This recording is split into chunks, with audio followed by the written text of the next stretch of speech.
তাহলে আমি যে নেতৃবৃন্দ একটা বিষয় ঘোষণা করছেন যে আজকে রাসূলুল্লাহর বিরুদ্ধে যে ভারতে যে হয়েছে, যে প্রতিবাদ, এটারও প্রতিবাদ আমরা করব। একই কথা আমরা বলতে চাই, কখনো এটা প্রেমের ভাষা হবে, কখনো এটা প্রতিবাদের ভাষা হবে।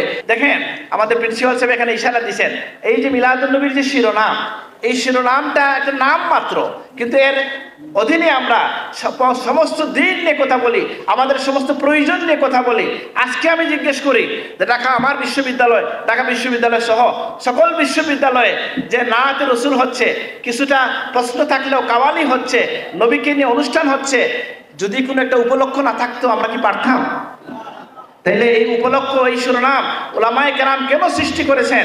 যে যেটা বলেছেন মুআয ইবনে জাবাল, ইজলিস বিনা নুমিন সাআতান, বসো, যেখানে রাসূলুল্লাহর সাহাবী ছিলেন, তিনি প্রতিনিয়ত নবীকে পেয়েছেন, তারাই বলছেন যে শোনো, বসো কিছু সময়ের জন্য, নিজের ঈমানকে নবায়ন করে নেই। আমরা এখানে সেখানে যার যার ব্যস্ততায় ব্যস্ত থাকি, মাঝে মধ্যে এই সমস্ত মাহফিলে এসে আমাদের ঈমানকে আমরা নবায়ন করে নিতে চাই। আল্লাহ তুমি তৌফিক দান করো।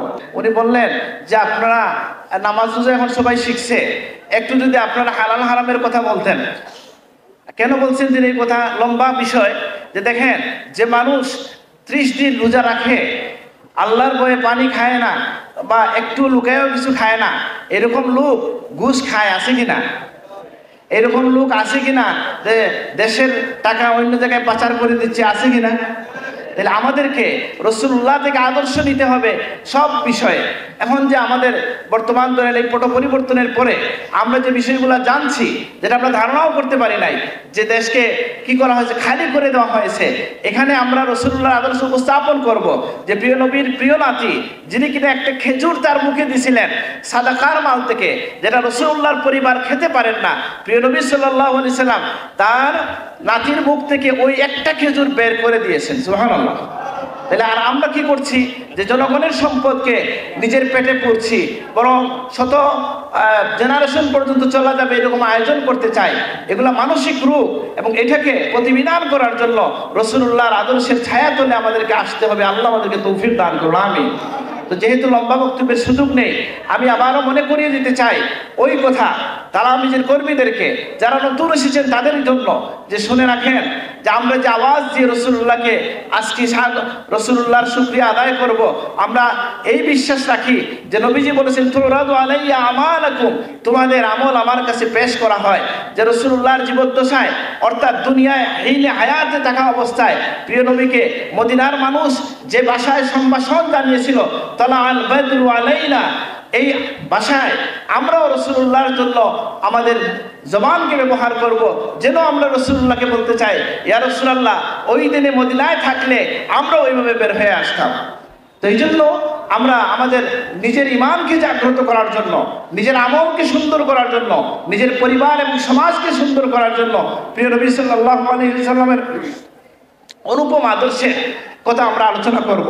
এই জন্যই আলোচনা সভা, যে আজকে পড়ে আসলাম একখানা হাদিস, যে আল্লাহর নবী হচ্ছেন কি, যে মানুষের মধ্যে সবচেয়ে বেশি পরামর্শ গ্রহণকারী সত্তা হচ্ছেন রাসূলুল্লাহ, যার কাছে প্রতিনিয়ত জিবরিল আসেন, যার কাছে আল্লাহর ওহী আসে।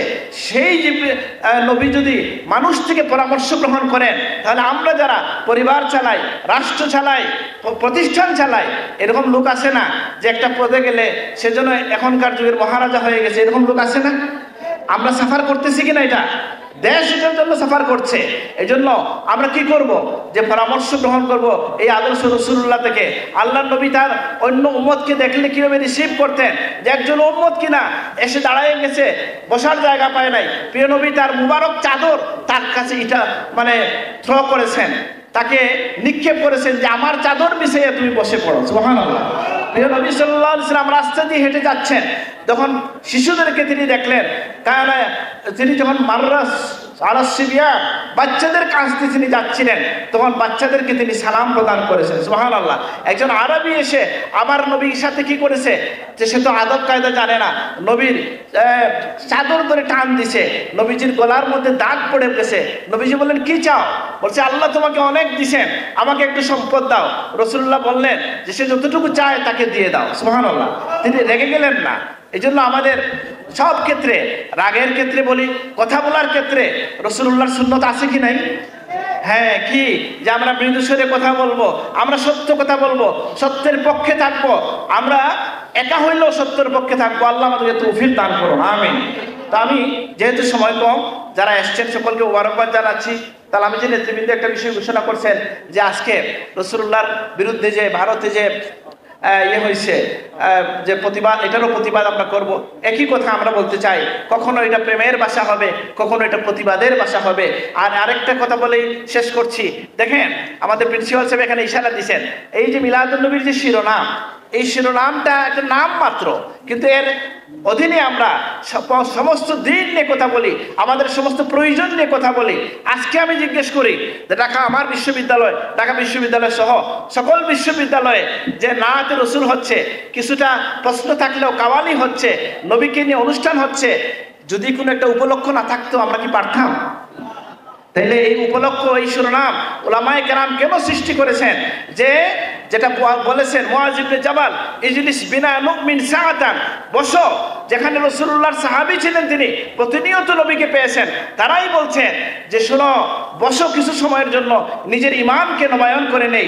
আমরা এখানে সেখানে যার যার ব্যস্ততায় ব্যস্ত থাকি, মাঝে মধ্যে এই সমস্ত মাহফিলে এসে আমাদের ঈমানকে আমরা নবায়ন করে নিতে চাই। আল্লাহ তুমি তৌফিক দান করো। আসসালাতু ওয়াসসালামু আলা সাইয়্যিদিল আমবিয়া ওয়াল মুরসালিন ওয়া আলা আলিহি ওয়া সাহবিহি আজমাইন। ইয়া আল্লাহ, আমাদের জিন্দেগির তামাম খাতা কুসুরি মাফ করে দেন, আমাদের আজকের আয়োজনকে কবুল করে নেন, আমাদের এই হাজিরিকে কবুল করে নেন। আজকের এই মাহফিলকে আল্লাহ আপনার হাবিবের সামনে আপনি পেশ করে দেন। আমাদের মধ্যে যারা অসুস্থ, আল্লাহ আপনি তাদেরকে শিফা নসিব করে দেন। যারা দেশ বিদেশ থেকে এই মাহফিলে সাহায্য করেছেন, আপনি তাদের দান খেরাতকে কবুল করে নেন। ইয়া আল্লাহ, আমাদের ভাই মুফতি রুহুল আমিন সাহেব অসুস্থ, আপনি তাকে শিফা নসিব করে দেন। আমরা যেখানে আটকে আছি আপনি উদ্ধার করে দেন, আমাদের দেশ থেকে হেফাজত করেন। ভাই হিসেবে মিলেমিশে থাকার তৌফিক দান করেন। আল্লাহ আপনি আমাদেরকে অত্যাচারিত হতে দিয়েন না, আমরা যেন অত্যাচারী না হই। আল্লাহ সুবহানা রাব্বিকা রাব্বিল ইজ্জাতি আম্মা ইয়াসিফুন ওয়া সালামুন আলাল মুরসালিন ওয়ালহামদুলিল্লাহি রাব্বিল আলামিন। আমিন।